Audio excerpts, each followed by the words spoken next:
Salut à tous, c'est Authentique. Je suis désolé, je suis un peu fatigué. On est parti pour le dilemme. Alors, Black M ou Gims? Black M ou Gims? Je te dirais plus Black M, mais Gims, on sait quand il rappe, c'est vraiment lourd. Moi perso, j'ai vraiment kiffé les Ceci n'est pas un clip. J'ai kiffé tout ce qu'il a fait. Là, j'ai kiffé quand il tiquait, Black M quand il tiquait sur les yeux plus gros que Youssoupha, les yeux plus gros que en 2014, les yeux plus gros que plein de mecs, voilà. Et j'ai écouté des morceaux comme La Légende Black, Black Lines, vraiment des gros kickers, quoi, MC.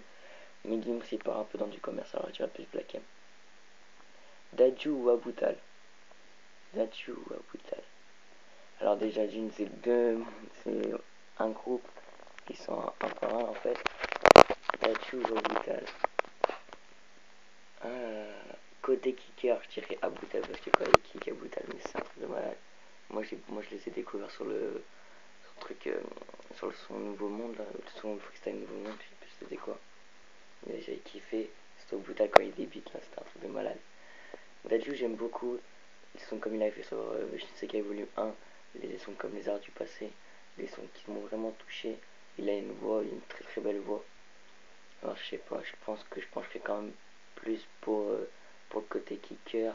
Et même quand il chante Aboutal, il a une super voix que j'aime bien, alors je penserais pour Aboutal. MJ, Michael Jackson ou Tupac? Oula, Michael Jackson ou Tupac? Michael Jackson ou Tupac? Alors c'est pas dans le même registre, mais alors côté Peura, Tupac c'est sûr. C'est vraiment le meilleur artiste américain côté school. Michael Jackson, moi j'ai beaucoup écouté Michael Jackson. En plus je faisais beaucoup de hip hop, alors j'ai kiffé Michael Jackson. Je dansais dessus, je suis en train de faire le moonwalk et tout. Mais vraiment, ouais, j'ai vraiment kiffé, alors je dirais Michael Jackson. On passera à la deuxième. Alors, Booba ou La Fouine? Alors ça c'est si je m'y attendais quand même.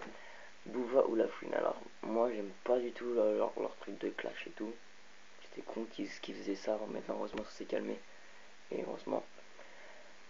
Mais tu me parles de La Fouine, j'aime beaucoup.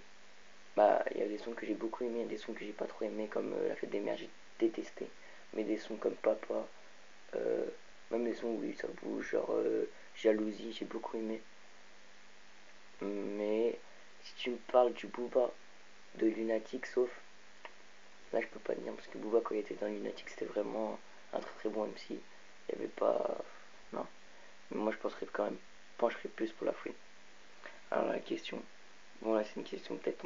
Il y a un, Enzag l'a dit, on peut pas les comparer. Alors c'est DC's ou Eminem. Alors moi, il a dit qu'on pouvait pas les comparer, mais pour moi on peut les comparer parce que c'est, comment dire, c'est les mêmes, dans leur texte c'est la même sensibilité presque. Bon après c'est sûr ils ont pas vécu la même histoire. Eminem il avait des histoires sales avec sa mère et tout. Malheureusement pour lui, DC c'est le contraire, il a eu des histoires avec son père, il a eu des histoires envers lui-même. Mais moi je respecte tout à fait les deux, c'est mes plus grands MC. De toute façon mon top 3, moi je vous l'ai déjà dit, hein.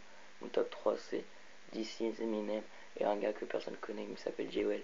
Je vous mettrai une vidéo et tout. C'est vraiment un gros kicker, un gros MC. Moi je l'apprécie. Oui, revenons. Et ouais, DC, je penserais plus pour DC parce que ses textes me parlent plus, sa musique me parle plus. C'est quelqu'un qui a réussi à faire bouger les lignes. On l'a pas oublié que sur Je pète les plombs et tout. Non, il a réussi à. Il est revenu avec Lucide.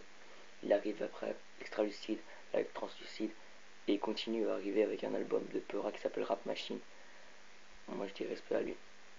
Bon, là c'est fini le dilemme. Je vais prendre quelques minutes juste pour vous parler. Alors on est à J-30 de don de son pour don de son de Askika. J-30 Askika qui arrive avec don de son, un album de 13 sons très très lourd, très lourd. Le 29 avril, le jour de la sortie,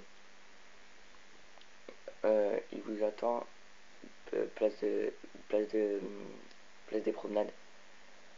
Et moi je serai là normalement. Après, ouais, vous vous en foutez peut-être, mais voilà, je vous le dis juste.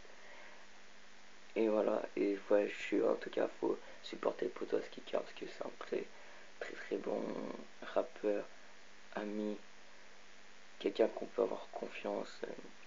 Non, sérieusement. Là, il y a Snake qui arrive avec Mon Venin fin 2014. Très lourd aussi. Beaucoup de sons vraiment qui va parler à beaucoup de gens. Voilà, et moi, Poète Urbain qui est dispo depuis le 23 mars. Si vous le voulez, vous m'envoyez un message, dire désolé, tu vends ton album, comme ça. Je le vends 4 euros, tu m'envoies un message, je te le fais, tu me donnes ton adresse ou je sais pas, on se donne un rendez-vous et je vous l'emmène et je te l'emmène, comme ça, mais y a pas de problème. Voilà, c'était authentique et les scènes qui arrivent, comme vous le savez. Bon, c'était authentique, Poète Urbain toujours dispo, 29 avril, dont le son de Askika qui arrive très lourd, n'oubliez pas, il arrive très lourd, là il a son concept à 19h mettre une punchline.